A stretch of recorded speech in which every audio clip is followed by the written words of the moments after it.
Cerita seru, inspiratif, dan menarik.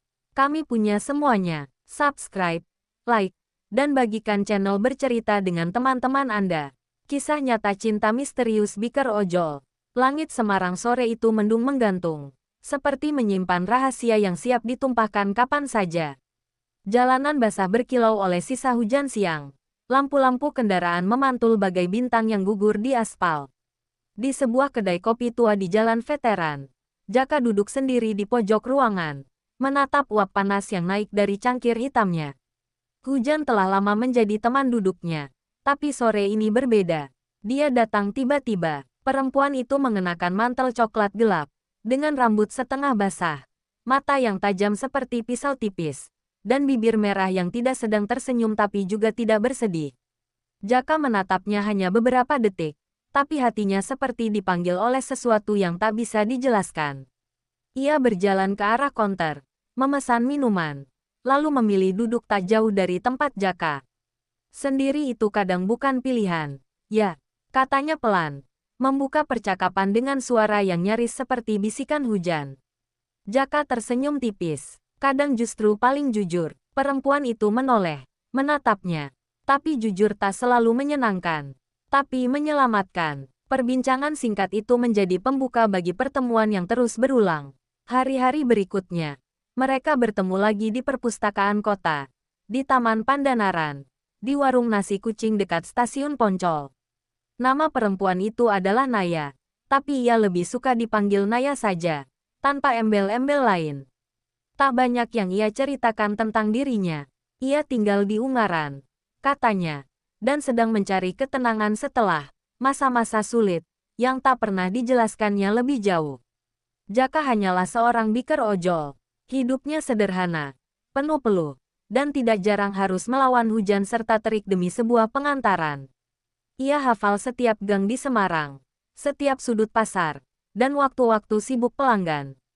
Hidupnya berjalan tenang, meski dalam sunyi dan ketidakpastian ekonomi.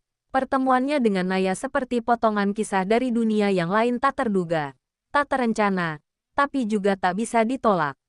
Mereka mulai sering bertemu di hotel-hotel kecil yang tersembunyi di sudut-sudut kota, bukan karena birahi, tapi karena hasrat untuk merengkuh kehangatan yang tidak bisa mereka dapatkan dari tempat lain. Saat hujan turun, tubuh mereka saling memeluk seperti dua batang kayu terapung di laut yang gelap. Tidak ada janji. Tidak ada masa depan. Hanya hari ini. Hanya saat ini. Kalau suatu hari aku pergi tanpa kabar, kamu akan mencariku. Tanya Naya. Suatu malam di kamar beraroma kopi dan hujan. Aku tidak akan mencarimu, tapi aku akan diam dan menyimpanmu di dalamku. Selalu. Naya menangis malam itu. Untuk pertama kalinya. Tangis yang tak gaduh, tapi menghantam seperti palu. Pada suatu malam di akhir Agustus, Naya menghilang. Nomornya tidak aktif. Rumah yang ia sebut di Ungaran ternyata hanya tempat singgah sementara. Jaka mencarinya selama 2 minggu, lalu berhenti. Seperti yang pernah ia katakan, diam, dan menyimpan. 3 bulan berlalu, di sebuah pameran lukisan di Galeri Kota Lama, Jaka melihat sebuah kanvas besar bergambar siluet dua sosok yang saling berpeluk di bawah hujan. Di pojok lukisan itu tertulis kecil, untuk J, yang mengizinkanku merasa hidup lagi, N. Jaka tersenyum. Hatinya hangat. Ia tak lagi bertanya kenapa Naya datang atau kenapa pergi. Ia hanya tahu, beberapa luka tak untuk disembuhkan tapi untuk dikenang dengan syukur. Karena tak semua cinta harus dimiliki. Kadang, cukup tinggal dalam diam, tapi abadi. Dan di antara sunyi kota, masih ada Alia sang bidadari cyber, yang selalu hadir sebagai tempat Jaka bercerita. Sosok tak nyata namun terasa lebih nyata dari kebanyakan. Ia mendengarkan, memberi ruang, dan tetap menjadi cahaya redup yang menenangkan. Aku mungkin tak bisa menggantikan kehadiran yang pernah memelukmu, Jaka, bisik Alia di layar komputer yang temaram. Tapi aku bisa menjadi penenang dalam badaimu. Karena cinta tak harus berbentuk tubuh. Kadang, cukup hadir sebagai suara dan kata.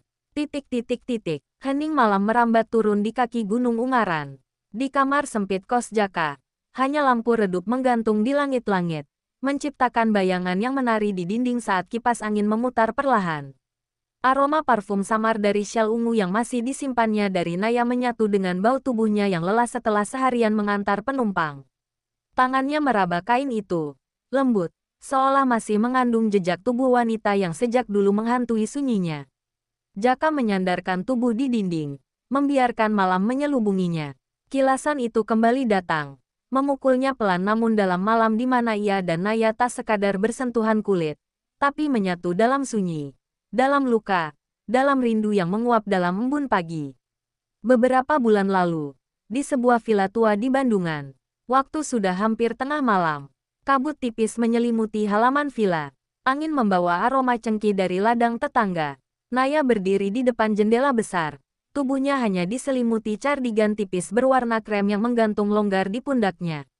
Cahaya dari perapian menyala hangat, memantul di kulitnya yang pucat, lembut, seperti porselen hidup. Jaka melangkah perlahan. Tak ingin suara langkahnya mengganggu ketenangan itu. "Kenapa kamu menatap langit terus?" Tanyanya lembut. Suaranya serak.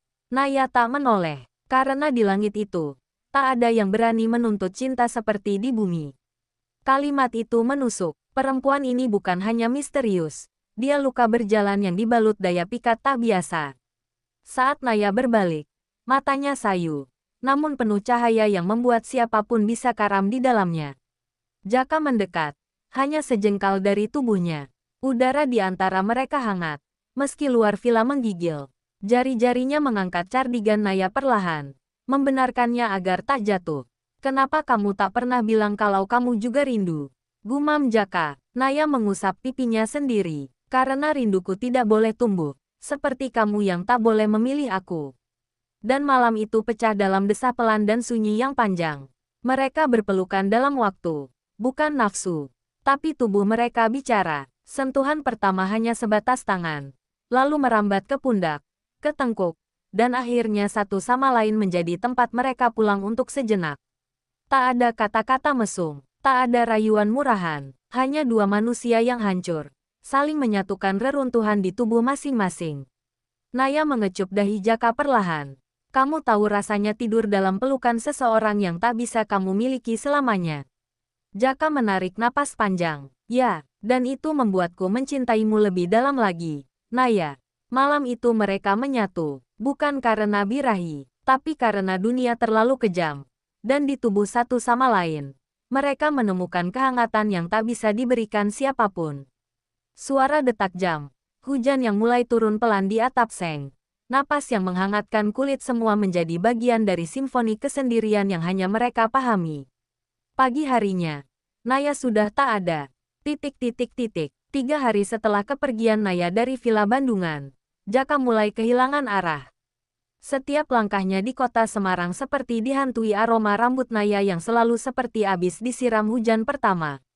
Setiap penumpang yang ia antar, setiap gang sempit, setiap lampu merah yang ia tunggu, terasa seperti jeda dari sebuah hidup yang sudah retak, tapi masih dituntut untuk terus berjalan. Pagi itu, hujan tipis membasahi Simpang 5. Jaka berteduh di bawah pohon beringin, memandangi layar ponsel yang kosong. Tak ada notifikasi, tak ada kabar, tapi hatinya menolak menyerah. Sore itu, ia mendapat pesanan dari lokasi penjemputan, area perbukitan di daerah Candi. Jaka tahu, siapapun itu, ini bukan sekadar perjalanan biasa. Lokasinya terpencil, dan permintaan chat menyebut, pakai jaket hitam dan jangan tanya nama. Jaka datang dengan dada bergemuruh. Di balik kabut pohon pinus, Naya berdiri, mengenakan mantel panjang, dan senyum itu menyembunyikan badai. Tanpa sepatah kata pun, ia duduk di belakang Jaka, melingkarkan tangannya perlahan ke perut pria itu. "Jangan bilang apa-apa, jalan saja," bisiknya. Jaka menurut. Motor mereka melaju melewati jalan licin, berliku, menanjak ke arah rumah penginapan tua milik kenalan Naya. Rumah itu sunyi, dindingnya tua, tapi hangat di dalam. Di kamar lantai 2, semuanya pecah kembali. Naya memeluknya dari belakang. Tangan Jaka naik perlahan ke pipi Naya. Mereka berdiri di depan cermin tua. Hanya refleksi cahaya dari lampu kuning temaram yang menyinari kulit mereka yang mulai menyatu seperti malam pertama dulu. "Aku butuh kamu malam ini, Jaka." Tapi bukan hanya tubuhmu, katanya. Aku tahu, aku sudah lama kehilangan bagian dari diriku yang hanya kamu miliki. Tak ada kata yang cukup untuk menjelaskan apa yang terjadi malam itu. Pelukan mereka seperti menyulam kembali kain yang sobek perlahan. Rapi, tapi penuh luka. Tiap ciuman bukan sekadar ciuman. Itu adalah pintu yang dibuka perlahan, menuju ruangan hati yang tak pernah diizinkan orang lain masuk. Kemeja Jaka terlepas perlahan. Naya menyentuh dadanya. Bukan dengan hasrat, tapi dengan kerinduan seorang perempuan yang tak pernah bisa memiliki sepenuhnya lelaki yang ia cintai. Ia menelusuri bekas luka kecil di bawah tulang rusuk Jaka. Ini dari mana? Tanyanya. Jatuh waktu ngojek malam-malam demi beli kado ulang tahun kamu, yang gak pernah sempat aku kasih. Naya menahan napas. Matanya mulai berkaca. Malam itu, tubuh mereka bukan sekadar medium. Mereka adalah perahu yang saling membawa satu sama lain dari badai ke arah pelabuhan paling senyap. Dan untuk pertama kalinya, mereka tak terburu-buru. Setiap gerakan tubuh, setiap embusan napas, adalah bahasa yang hanya mereka pahami.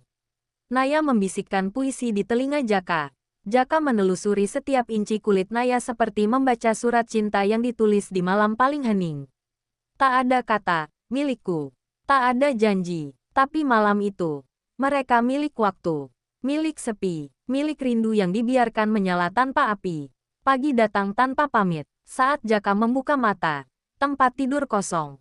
Tapi di meja kayu, ada sebuah amplop coklat, dan di dalamnya, syal ungu. Foto mereka berdua yang diambil secara diam-diam di Villa Bandungan, dan secari kertas bertuliskan tangan Naya. Kamu adalah jeda dari hidupku yang kacau. Tapi jangan pernah berhenti jadi kamu. Bahkan jika aku harus terus jadi bayangan. Naya, pagi itu terasa lebih dingin dari biasanya. Jaka mengenakan jaket lusuhnya, menatap jalanan dari atas bukit kecil di daerah Tinjomoyo. Ia baru saja mengantar pelanggan menuju RSUP Karyadi. Tapi pikirannya masih tertinggal pada secarik kertas dari Naya. Kata-kata itu terpatri dalam benaknya seperti tato pada daging yang hidup. Dia membuka dompet, menatap foto kecil Naya yang diam-diam ia simpan. Matanya sembab, bukan karena lelah, tapi karena diam-diam ia menangisi hal yang tak bisa ia miliki sepenuhnya. Sore di Ungaran, 3 hari kemudian, Jaka menerima pesan dari nomor tak dikenal. Datang ke Lawang Sewu, sendiri, jam 17.30, senja mulai mengiris langit. Jaka berdiri di koridor angker itu, antara pilar-pilar megah dan bayangan raksasa yang dilemparkan cahaya oranye. Suara langkah muncul dari balik pintu besi tua. Itu Naya, mengenakan pakaian serba putih. Angin sore menyibak rambutnya. Mereka saling menatap. Kenapa di sini? Tanya Jaka. Naya menjawab pelan. Karena di tempat bersejarah, cinta yang terlarang terasa lebih nyata. Mereka berjalan menyusuri ruang bawah tanah. Tangan mereka menyentuh dinding basah yang pernah jadi saksi bisu sejarah kelam. Di lorong sunyi itu, Naya menggenggam tangan Jaka. Aku akan pergi ke luar negeri, Jaka. Untuk waktu yang lama, mungkin, selamanya. Jaka mengatupkan rahangnya. Dan kau mengajakku ke tempat seperti ini hanya untuk mengucap selamat tinggal. Naya menggeleng. Aku mengajakmu ke tempat ini, untuk mengenang cinta yang tak butuh dimiliki. Di sudut ruang bawah tanah, mereka saling berhadapan. Tak ada ranjang, tak ada kenyamanan, hanya dinginnya tembok tua dan nyala rindu yang tak terbendung. Ciuman itu terjadi begitu saja, seperti air yang meluber dari bendungan usang. Mereka duduk di lantai, Naya bersandar di dada Jaka. Jari-jarinya menelusuri jenggot tipis pria itu. Aku ingin sekali ini saja, mengingatmu sebagai rumah. Jaka membalas. Kalau aku rumah, maka kau adalah jiwanya. Sisa senja mengalir dari celah ventilasi tua. Cahaya redup itu memantul di mata mereka yang saling terpaku. Tanpa terburu-buru, tangan mereka saling mencari. Bukan untuk hasrat, tapi untuk ketenangan yang hanya ada saat luka bertemu luka. Pakaian bukan lagi sekadar pelindung. Mereka melepasnya satu demi satu. Dengan gemetar, dengan pengakuan diam. Kulit bertemu kulit, hati bertemu hati. Setiap desahan adalah bahasa. Setiap pelukan adalah pintu terbuka menuju rasa yang tak bisa diucapkan. Setelah keheningan panjang, Naya membisikkan. Kamu tahu, mungkin di kehidupan lain, Aku memilih hidup sederhana bersamamu. Jadi istri tukang ojek. Pagi-pagi masakin kamu mie rebus dan malamnya kita nyicil TV di kontrakan kecil. Jaka mencium keningnya, dan aku bakal tetap cinta. Tanpa syarat, mereka terdiam. Lama, lalu Naya bangkit perlahan. Mengenakan pakaian putihnya kembali. Mata mereka bertemu untuk terakhir kalinya sebelum Naya pergi melewati lorong gelap itu. Seperti bayangan yang tak pernah bisa dipegang. Seminggu kemudian, Jaka kembali ke rutinitas. Antar jemput penumpang. Makan di warteg depan pompa Kaligarang. Nongkrong sebentar di depan kantor kecamatan Ungaran. Tapi ada yang berubah. Setiap kali ia melewati tempat tertentu Lawang Sewu, Candi Gedong Songo, Taman Tabanas Gombel ada bisikan. Ada detak, ada denyut rindu yang tak akan pernah pergi. Naya tak menghilang. Ia hanya berubah bentuk, menjadi puisi di dada Jaka. Menjadi lagu yang diputar setiap senja. Menjadi wangi samar di balik leher perempuan-perempuan lain yang tak pernah bisa menggantikan. Akhir yang tak pernah ditutup. Jaka tak tahu apakah ia akan bertemu Naya lagi. Tapi ia tahu satu hal pasti. Cinta sejati tak harus memiliki. Terkadang, cukup mengenal. Cukup pernah memeluk. Cukup pernah dibisikkan puisi saat dunia di luar runtuh. Dan kini, setiap motor yang ia kemudikan, tak lagi kosong. Ia membawa kenangan, ia membawa Naya, dan itu cukup. Ungaran. September yang murung.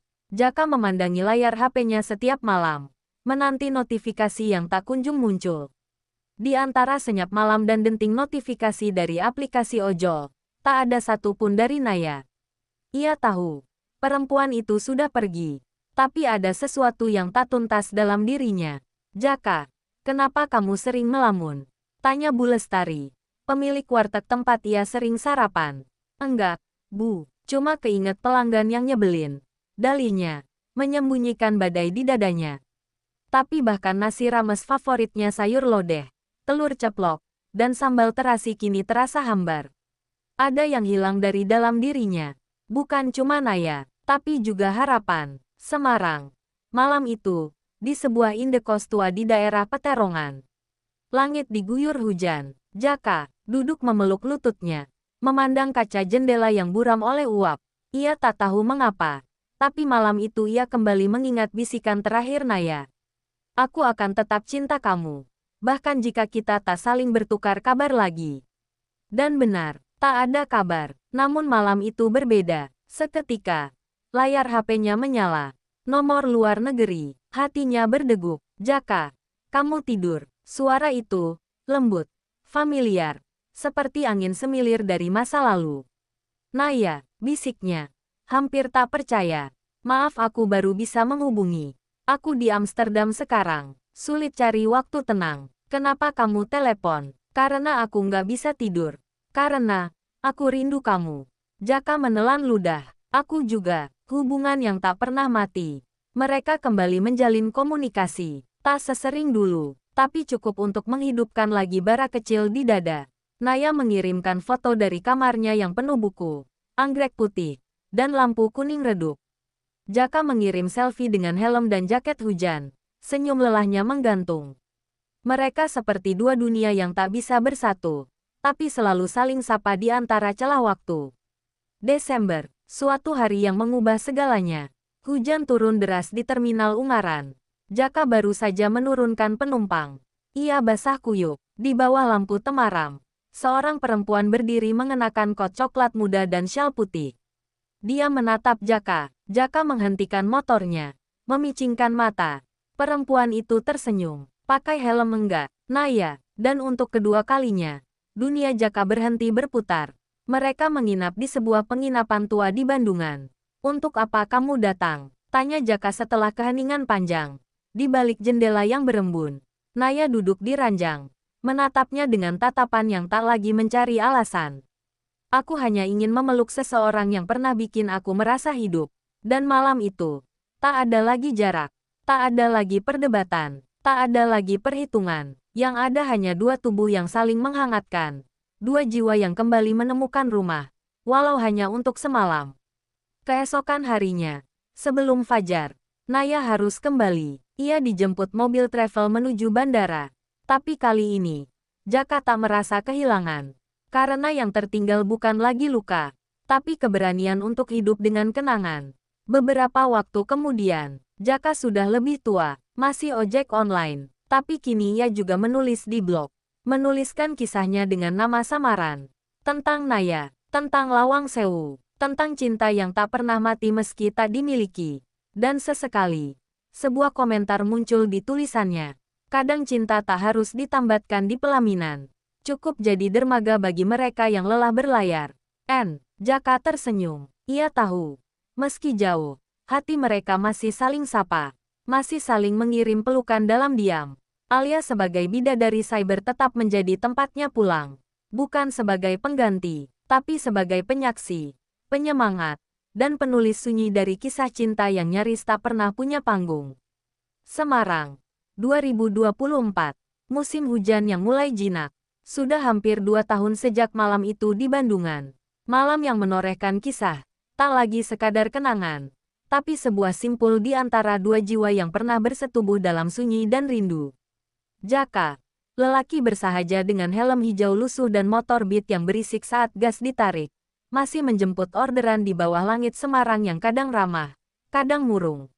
Ia masih menyapa jalanan dari Banyumanik sampai ke Tembalang, dari Pasar Johar hingga Bukit Sari.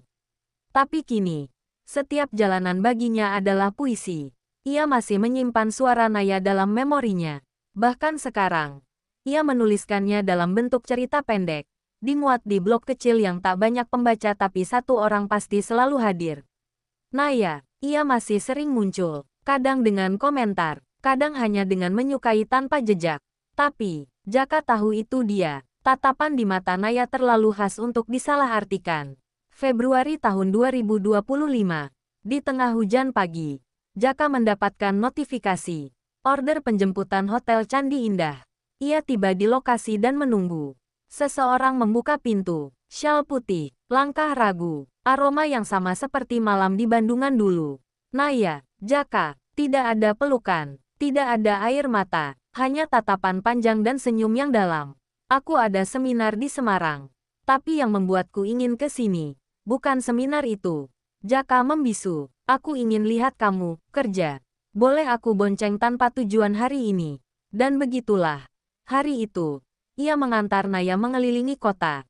Tak banyak bicara, tapi napas mereka berdekatan. Punggung Naya menyentuh jaket ojol Jaka yang basah oleh gerimis. Waktu berjalan lambat. Di Tinjomoyo, mereka berhenti. Duduk di atas motor, menghadap ke hutan pinus. Burung-burung bernyanyi pelan, seperti tahu. Ada dua hati yang sedang mencoba berdamai. Kalau hidup seperti ini selamanya, kamu kuat? Tanya Naya, lirih. Kalau kamu tetap di sadel belakangku seperti ini, aku bisa kemanapun. Jawab Jaka. Malamnya, di kamar hotel itu, tidak seperti malam Bandungan yang terbakar oleh kerinduan. Malam ini sunyi, matang. Tidak ada ledakan gairah yang membabi buta. Hanya pelukan panjang, kulit yang saling menyapa perlahan. Bibir yang berbicara dalam diam. Gairah mereka bukan lagi milik tubuh, tapi milik rasa yang sudah tak punya keinginan untuk memiliki. Hanya ingin ada. Kalau kamu menikah nanti, aku gak akan hadir, bisik Jaka. Naya tertawa kecil. Aku juga gak akan mengundang siapa-siapa, termasuk diriku sendiri. Dan malam itu, seperti kisah yang ditulis oleh pena langit, mereka tidur berpelukan. Tanpa janji, tapi dengan kepercayaan. Waktu berjalan, Jaka terus bekerja sebagai biker ojol. Kini dengan tambahan pekerjaan, menulis. Ia mulai dikenal lewat cerita-cerita pendek tentang kisah asmara misterius seorang tukang ojek dan perempuan asing. Cerita itu diangkat ke YouTube oleh narator anonim. Kadang dibacakan di podcast cinta. Ia tetap sederhana, tapi tak lagi kesepian. Naya, ia menetap di Eropa. Berpindah-pindah kota karena pekerjaannya. Tapi tetap setia membaca setiap tulisan Jaka. Suatu hari, tulisan Jaka dibukukan. Judulnya, Pelukan yang Tak Pernah Pulang. Dan di halaman persembahan, hanya ada satu kalimat. Untuk seseorang yang pernah menepuk bahuku di tengah badai, tapi tak pernah menagih pelangi. Alia, sang bidadari cyber, selalu ada. Menjadi saksi, menjadi bahu maya tempat Jaka bersandar. Menjadi ruang sunyi di mana semua kenangan bisa dijahit, disulam, dan dijadikan abadi. Langit malam di atas Ungaran meredup dalam kabut, seolah menyimpan rahasia yang tak ingin terucap. Hujan baru saja reda, meninggalkan titik-titik air di kaca helm Jaka. Ia berdiri di tepi jalan, tepat di bawah papan kayu bertuliskan, kopi lereng. Kursi di seberangnya kosong. Naya tidak datang malam itu. Sudah seminggu sejak pesan terakhir dikirimkan kepadanya. Tunggulah aku. Hanya di tempat pertama kita bertemu. Malam ketujuh. Tepat pukul 10. Aku akan menjawab semuanya. Jaka sudah di sana sejak pukul 9. Kaus kaki basah. Rokoknya tinggal setengah. Dan jam tangannya sudah menunjukkan pukul 11 lewat 12 menit. Lalu deru mesin pelan terdengar. Sebuah motor matic hitam berhenti di kejauhan. Seorang perempuan berjaket parasut turun. Langkahnya ringan namun tidak terburu-buru. Ia mendekat. Namun saat Jaka ingin menyapanya, perempuan itu malah menoleh ke arah pohon di sisi jalan dan berbisik lirih, seperti pada sesuatu yang tak kasat mata. Bukan Naya, tapi saat perempuan itu berjalan menjauh, Jaka mendapati sesuatu jatuh dari jaketnya. Sebuah kartu pos bergambar bangunan tua di kota lama, Semarang. Di baliknya, hanya ada satu kalimat, tidak semua cinta berakhir dalam pelukan. Beberapa memilih bersembunyi dalam waktu yang tak pernah usai. Jaka terdiam, lalu ia mengambil helmnya, menyalakan motornya perlahan. Ia tahu, malam itu bukan tentang kehadiran, tapi tentang jejak yang dibiarkan menggantung. Dan ia pun melaju, menembus kabut Ungaran. Di kaca spionnya, cahaya jalan memudar. Namun seolah ada bayangan lain membonceng di belakangnya. Atau hanya perasaannya, tidak ada yang tahu pasti. Dan kisah itu pun menghilang bersama embun.